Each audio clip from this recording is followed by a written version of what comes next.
راموس التمرير لإيسكو على البداية في السرعة. خامس رودريغيز يعطي كرة ممتازة مرة موراتا. مارتشينو يراوغ، مارتشينو يصدد قوية جدا ويرجع لجمهور المعاكس فريق اليوفي. موراتا تيفيز، موراتا تيفيز، موراتا تيفيز، تيفيز يمشي يدخل منطقة الجزاء. ضربة جزاء، ضربة جزاء.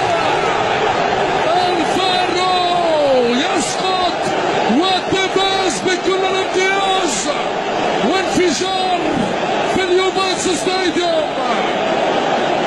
ورقة صفراء لأرتور فيدال، ورقة صفراء لأرتور. لحظات واقفة. ماركيزيو لايكستاينر، كرة أرضية بلغة الأكاديمية وتيفيز يسدد.